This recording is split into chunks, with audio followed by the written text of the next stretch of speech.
What's going on? Welcome back to Trending Stocks. Today we're going to talk to you about Faraday Future. I want to go over some of the current data points, break it down on what is really affecting Faraday, and go over everything else that you need to know. But first, make sure to hit that thumbs up. And with that, let's get right to it.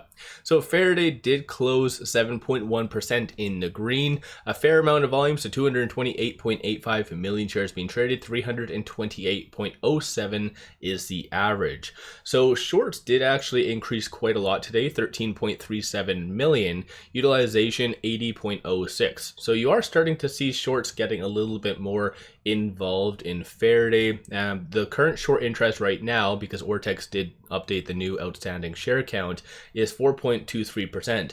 But beside the point, I do see some people, for instance, on Reddit talking all about many different things, one of which is just the fact that the short interest is very low. And even though I'm more of a fundamentals kind of individual, I think that short interest being that low isn't that big of a deal. And I'm going to explain what I mean by that. So I'm just going to quickly pop over to Interactive Brokers, because this is the current ownership for Faraday. So as you can kind of see, this is, I selected the percentage. So percentage ownership of Faraday, 0.33% institutions, and you can kind of see that works out to be 1.43 million. Strategic entities, 5.37 million, and that is 1.22%. But other, aka retail, owns 98.45% of the float. So that is absolutely huge. So in reality, yes, the short interest isn't as high as probably a lot of people would really like, and especially what was got Faraday on the map. Obviously, it was showing around 128%, but beside the point, retail does own the float.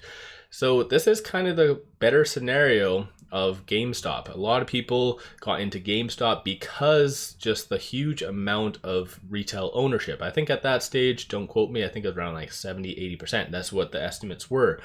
But this is significantly higher. So in theory, a lot of people, like I just showed you on Reddit, are absolutely diamond handing, holding Faraday to potentially 100, they're saying. And a lot of people are in on it. And you can kind of see right here, there's about 52,000 members on here. And very active, as you can kind of see. So generally speaking, yeah, the short interest isn't as high, but this still could go up quite considerably. And it is actually in retail's hands to kind of do whatever they want with it, assuming you diamond hand and all the other fun jazz. But no matter what, you guys do your own due diligence at the end of the day. And you do see a lot of people talking about Roaring Kitty. And especially what did come out yesterday evening about him having a astronomical amount of call options, as well as physical shares of GameStop. So this is something that I've actually brought up on this channel about Faraday. So Faraday's options.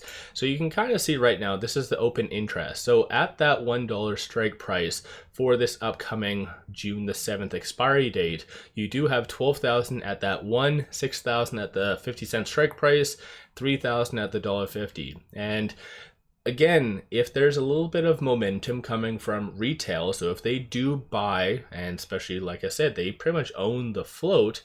That's not counting if you put on like a tinfoil hat and start talking about synthetic shares and just naked shorting and the other fun jazz, secluding all of that. Technically, if retail buys any available shares, it could go up astronomically. And this is where you could get a gamma squeeze and many other things.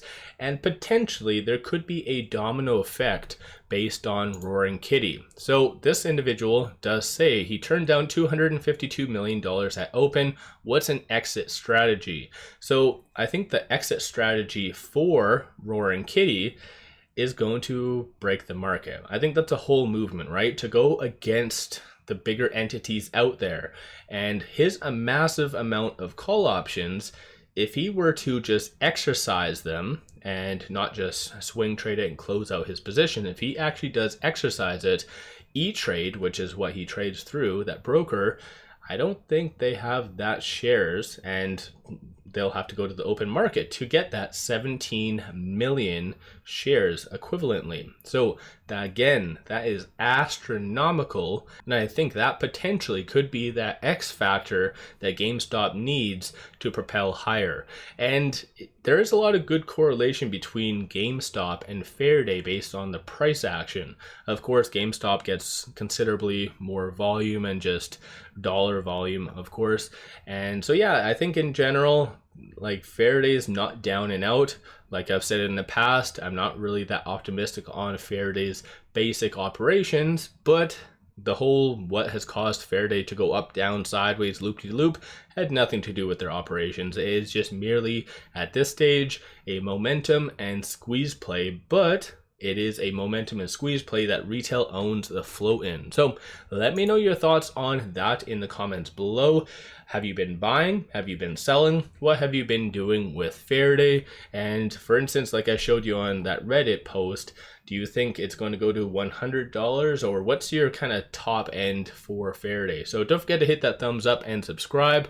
One final thing I just wanted to share with you is take advantage of this promo. Simply sign up for a new account, throw $100 at it, and they give you 5 free stocks, each valued up to $2,000. So this is a kick-ass deal. Link in the description below and also the comments. With all that said, appreciate all of you watching.